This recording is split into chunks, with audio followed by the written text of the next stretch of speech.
Okay. Oh, okay. So I just. Okay, so I'll send out 7 o'clock, let's call this meeting to order. All right. Pledge allegiance to the flag of the United States of America and to the republic for which it stands, one nation, under God, indivisible, with liberty and justice for all. Thank you. Andy, can you call the roll? Certainly. Cox. Here. Leo. Here. Bugera. Here. Maturkis. Yep. And Johnson. Johnston. Yes. We have a quorum, Mr. Mayor. Very good. Minutes from the December 16th meeting? How do we do, Dan? Or are we gonna let CC do it this week? Give CC do it. I had read through them, I thought they looked fine. All right, those are done. So I would make a motion to approve. Second. All in favor of approving the minutes? Aye. Aye. And the bills. Bill committee? No issues on my end. No issues on my end either, so I would make a motion to approve. Very good, all in favor? Aye. We'll pay the bills. Citizens' comment? If it's not on the agenda, this is your opportunity to speak. Once, twice, thrice. And we move on to the city manager section. Thank you. Happy New Year, everyone. Happy New Year. Yeah. So the first item on our agenda is selecting a bid for the East Dock electrical pedestal upgrade.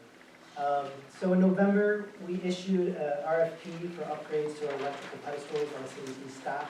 The ones we have currently are, decades old. They're failing, they're not in the best shape. So we decided, I'm both on the East Dock and the West Dock, but after going to Harbor Commission, they decided let's do the East Dock first, since those are the most urgent repair and replacement, and then we'll look to the West Dock later. So the East Docks, we estimated before we went to RFP that it would cost about $50,000 to replace the pedestals. We received 5 bids. Our purchase and bid policy requires the city staff to evaluate the bid projects over $40,000 on 4 criterion. One which is price, the other is location of company and relative to Harbor Springs. Third criterion is the experience of that company in dealing with this type of work. And the fourth is its familiarity with Harbor Springs and the needs of Harbor Springs. We received, as I said, 5 bids, and the evaluators were the city manager, the city treasurer, DPW director, and the harbor master. We received bids from Harbor Springs Electric, J. Rank Electric, Shoreline, Squire Electric, and Top Line. Our bid policy states that city manager will recommend to council the one with the most points. In this case, Squire Electric received the most points at 144 points. Harbor Springs Electric received 125 points, and as you see there, Top Line 118, J Rank 110, Shoreline 109. Squire's cost to do this project is $55,720. This is higher than the other bidders, but a staff that has evaluated the proposals found that the experience from Squire and familiarity of Squire, plus being local, would give us the best bang for our buck and comfort knowing that we're getting the best job capable possible out of this upgrade. So I recommend to council accept that bid by Squire. I read through it all, I didn't have a problem. No, and I would again say how pleased I am that we have such a robust evaluation and analysis policy in place, which we have. There's a lot of thought that went into this to analyze it and get the best long-term solution for the city. Thank you, Jeff. Appreciate that. So I would make a motion to approve your recommendation. I'll second that. Roll call on that, Maturkis. Yes, Johnston. Yes. Bugera. Yes. Cox. Yep. Leo. Yes.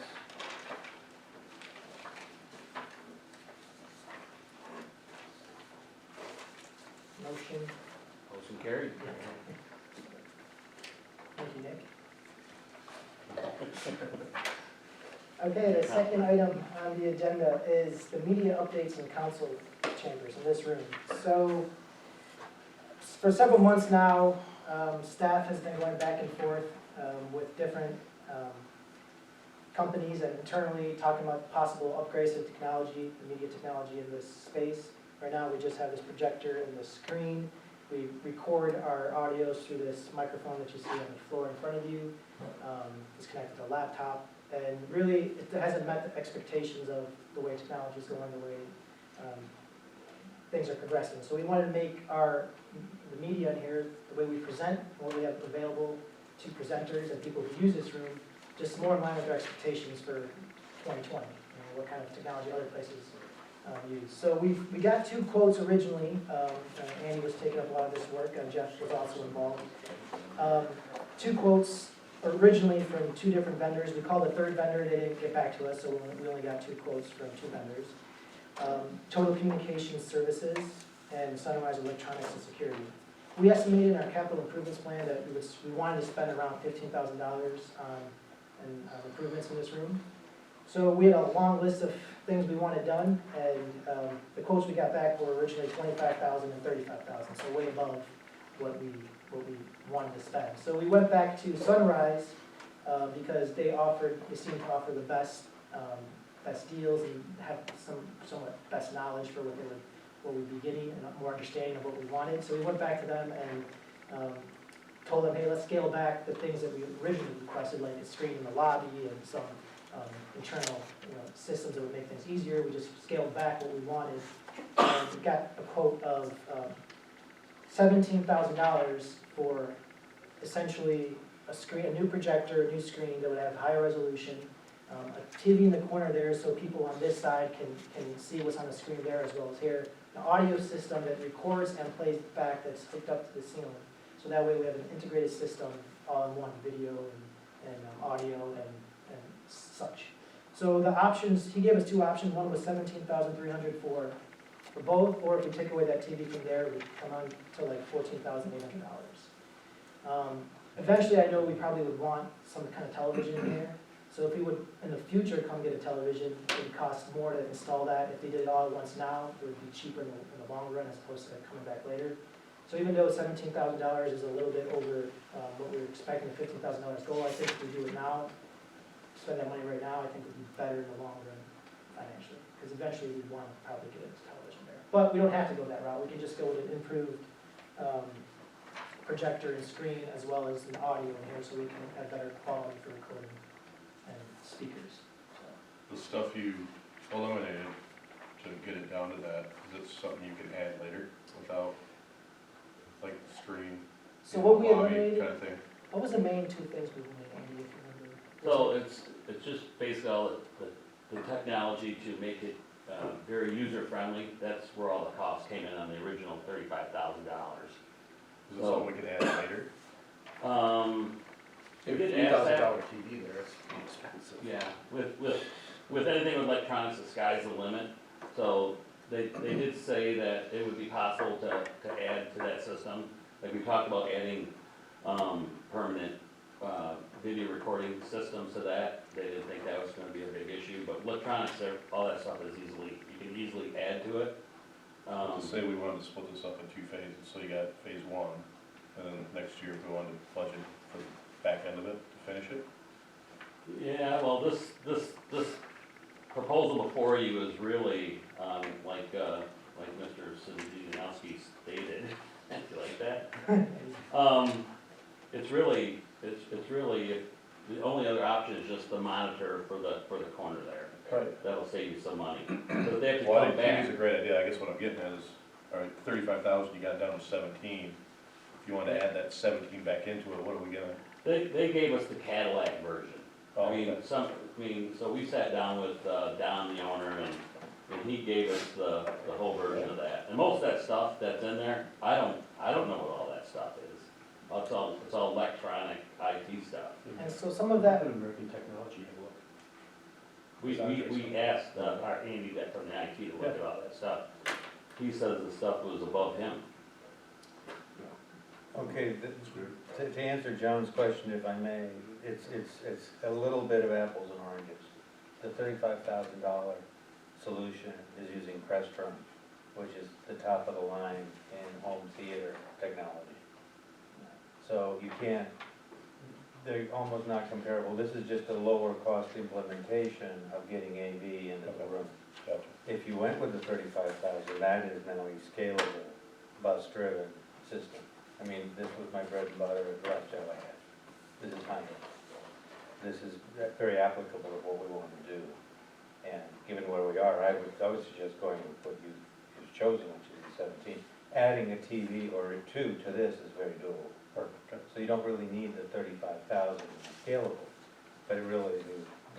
They gave you a very high-end quote to start with. And the idea would be to, that we'd have, for these council meetings, we'd have our packet playing on both TVs, going through it, and so that way people can follow along with us as we go through each of these items, just so the public can see exactly what you're seeing. And then we have like I said, two screens, so people can look there, we can on this side look that way. Yep. And I think it would be, No, it's a good solution, and for meetings like the planning commission, where everybody's looking at D-sized drawings, yeah, but anybody who's attending the meeting doesn't have access to that, the system you're proposing will project that beautifully. They'll take the original source drawings from the architects yeah, and be able to project them, and everybody will see everything. just the idea. Yeah, so this is nice, but not necessary. I think this is a really good solution. I'll make a motion that we accept the proposal. Madam Secretary? Is that with the other TV Yeah. for here? Yes, Yes. I would say go with the TV, yes. Yeah. It's a lot of value if you go to the county, to any of the county commissioners where they've got the two monitors up. It is really helpful to be able to follow everything that the commissioners are talking about. Motion by Mr. Cups, second by Mr. Leo. That would be to purchase, for the city to purchase the $17,328.87 proposal. Correct. Would you like to roll call on that, Mr. Mayor? Yes. We should, Why not? Big one. just, Mr. Turkis? Aye. Guerra? Yeah. Johnston? Yes. Leo? Yes. And Cups? Yep. Motion carries. thank you. Item C on the agenda is the ordinance to ban puppy mills, short, not just puppy mills, but also the sale of other animals. But we talked about this at the December 16th council meeting. Local resident gave Mayor Rivera a letter wanting, that included sample language for banning puppy mills, which really entails banning places or businesses such as pet shops from offering for sale live animals, including reptiles, such as dogs, cats, rabbits, or birds. So basically what we would do is, you cannot sell, if you breed animals, you cannot sell to a pet shop or another person to sell it as a third party. You can breed at your own home, there's exception, and sell from your own home. Or if you're a humane society or some sort of animal protection organization, you can give animals for adoption. The idea here was to prevent cruelty animals and give residents, people who are buying these animals or adopting these animals, knowledge that the animals they have are cruelty-free, etc. So this was brought to the mayor last council meeting. You guys had said that really had no opposition to passing such an ordinance. Mr. Raymer said he would draft a copy of the ordinance, but that was more concise and didn't have as many definitions, more to fit in line with what our ordinance, how our code reads. So what you see before you is the actual language. Again, some of the main points is no person or business entity shall offer for sale live animals or reptiles, including dogs, cats, rabbits, or birds in any public space or in an outdoor market, or any business that is not a pet shop but is licensed under Article 7 of this code, or permitted as a home occupation, may offer for sale dogs or cats bred and reared on the person's or business entity's premises. And then there's the violations there for if you, your first and second offenses, I believe. What is that? Yes, that's right. Yeah. It's a civil infraction. It's a civil infraction, right? So there's, first offense was $100, second offense is $400. $250. Sorry, $250. $250 and $400. I reached out to, the pet shop here as well as the Humane Society outside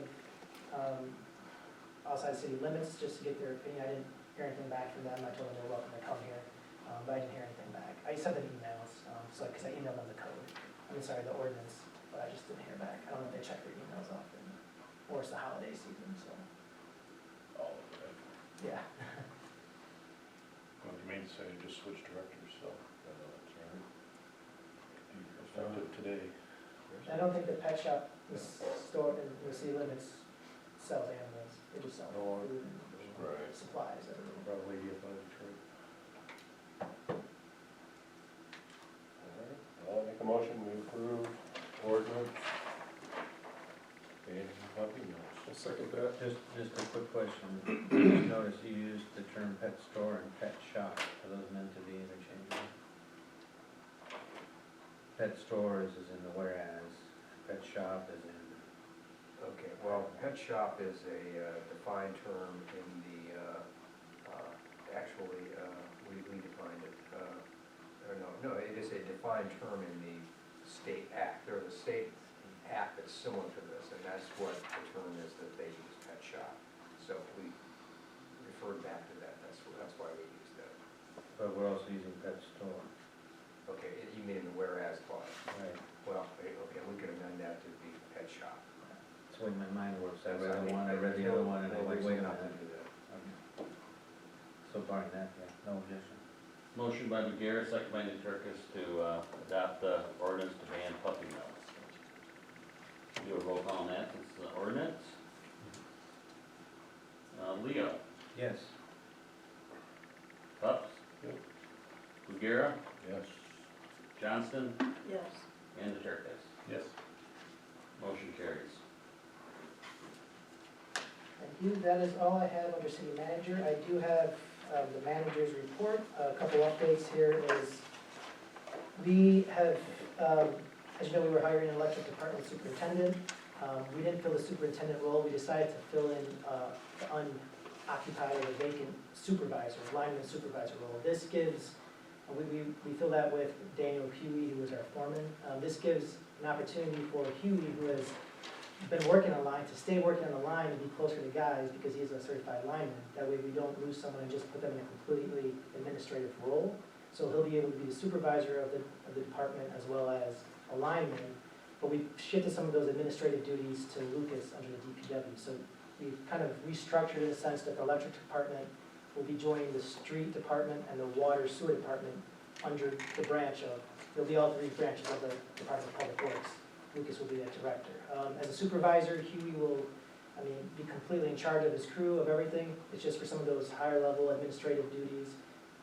Lucas Vanderzee, our DPW director, will be in charge. And more cities are like this. We have more cities that are around us that have a DPW that has electric, street water, yeah. And I talked with the candidates about this. I talked to Lucas about this, and they were all comfortable with this. They've talked amongst themselves how they would split their duties. And we'll try this for the year. If it doesn't end up working out, we can always have the possibility to go back to advertise for a superintendent. But I think at this point, we're gonna try this out, and it might work out better for the city. So Lucas sees this as a positive? Yes. And I think it's a great way to approach it. How are they changing the salary? So I think we're doing a $4,000 raise for Lucas, to reflect that increased responsibility, and also it's a way to keep the department head at a higher pay rate than because our linemen get a lot of overtime, which we don't account for that, but the supervisor role in the union, we increased, so basically for our linemen, a couple of years ago when we redid the contract, we increased their salary to make it more competitive with other electric utility companies. Well, at that rate, they're in a couple of years are gonna surpass their salary from their director or boss. So before Denny retired, he was gonna be surpassed by his people who are technically below him. So I think in order to keep us competitive in that market, to keep people here and attract the people, wanna kinda have that command where, the director is not making less money than the people that work for him. But Lucas was fine with that. It was really about money. It was, I told him that that's what we're gonna do, just keep you give you, to reflect the responsibilities we were having, but he was fine with it, Huey was fine with that. What we're gonna do, there's a 3-month probation period, and the supervisor position is in the union, so it's, there's a 3-month, 90-day probationary period. If he decides for some reason he doesn't wanna continue being supervisor, well, we'll just, put him back in as a regular lineman, and then we'll shift focus there, refocus there, but I think he's gonna be fine there, I have utmost confidence in him. And then we'll fill in the foreman position, and then we'll hire for a new lineman or apprentice. So that'll probably be 3-4 months, we'll see it at our 5th person. I talked with the electric department about that, they said right now they're not that busy in the wintertime, so they don't, and it's not urgent to have that 5th person, but when spring comes around, we'll definitely need that 5th person to start tackling some of the major summer challenges. That's a good plan. Yep, all right, moving. Thank you. And also, another update is for the Blackbird Museum. We were talking a little bit with the Historical Society about, their timeline and what expectations for us about when we want to transition the Blackbird into complete the entire building to museum. It's probably be a couple years before we finalize that. I mean, the Historical Society is still working out on, the Shea Building and other projects they have, so they're not ready at this moment to commit to the Blackbird Museum. It'll give us time to work out a plan for the Blackbird Museum with the Historical Society. In the meantime, we're going to negotiate a contract with a renewal of the lease with the chamber for 2 years. And that'll give the chamber some time to try to locate another spot where we can work with them. Again, talking potentially about that possibility of Ford Park if it's doable with our zoning and with city council approval.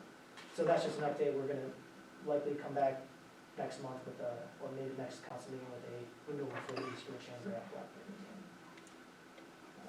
Other than that, in the report, you'll see, I just have a year or 8-month snapshot of our website and social media, our stats, our visitors to our website and things like that. There wasn't really any meetings. I was out for about, we had a 4-day holiday and I was out for another 4 days for the holiday season, so I didn't have any meetings or anything.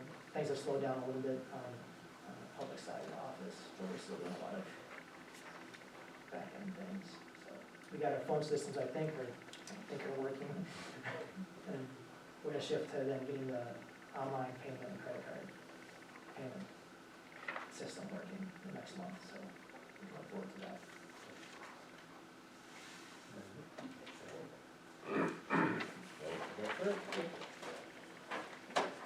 Boards and commissions. I've got a couple of people wrangled in for the DDA board. Brian Arnisius, him and his wife own Ivy, the ladies' clothing store on Main Street. Anyways, Brian has volunteered to be on the DDA board. I think he'd be a good fit. He's had some experience in the past. And then Dana Mulder, who is not a business person in town, but is very excited to be on the DDA board. And she's had some experience with master planning, so. I think she'd be, I don't know him, but I think she'd be a really good addition. Right, and they were both on Kathy Brayner's hit list of people, so if there's no opposition, No? they're a board member, so. All right. And I'm still looking for 2 more people. I've got some calls out still for the crew responses, I think the holidays, let everyone screwed up, so. They don't have another meeting until February, so it'll be probably next meeting. And that's all I have for board and commissions. New or old business? Not for me. Susan? The schedule of meetings for us and for all the different boards, they're still showing 219, not 220. So the reason for that is because the Open Meetings Act says that you have to, so we don't have a whole list because you have to approve the meetings for the year at the first regularly scheduled meeting of that year. So for the zoning board hasn't met yet, and now there's the planning commission. So we can't post technically until the public has time to comment at those meetings on when the schedules are going to be. So we're not gonna post that complete list outside until we have all the dates. I don't know if we've worked on putting it on the website. Everything's on the website. Everything's on the website Just- tentatively, but we haven't posted it because we don't have for sure if the ZBA and the planning commission. Okay, well, did we agree that our meetings are gonna See, be? yeah, council did, and so did, tree board and harbor commission DDA, and DDA. Harvard, yep. So we're just waiting on ZBA. So we could post, CBA is Wednesdays. yeah, we could post, did I tell you to wait to post that until we got them all? Yeah, Yeah. so we're waiting for the ZBA on Wednesday and then the planning commission. But, yeah, but everything is on the website right now. Okay, well, I did look at the website, but a lot of people don't go there. They would check, you know, outside or inside. Yeah, I've been after Jeff, but they're changing on a little bit how they review the plans at the planning commission. That's why we're waiting. Oh, that's right. So, That's the big issue. that's a good point. Yeah, The planning it's commission. extended, there's a longer lead time now to submit plans to you. Yes, before there was, for site plans that had to be reviewed versus, I think residential versus commercial, there was, one was a 10-day, one was a 4-week. Now I think they're trying to shift everything to the same amount of time, so it's a different. Everything to the 4 week. Yeah, Yeah. so the planning commission has to approve that. So then, once we know that, then we'll know the dates for it and people have to submit things.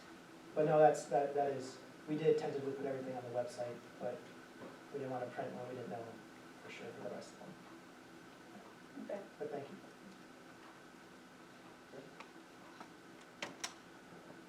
Guess that's it. Meeting adjourned. Thank you all for coming.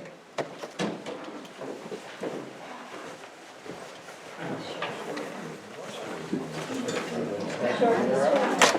My apologies.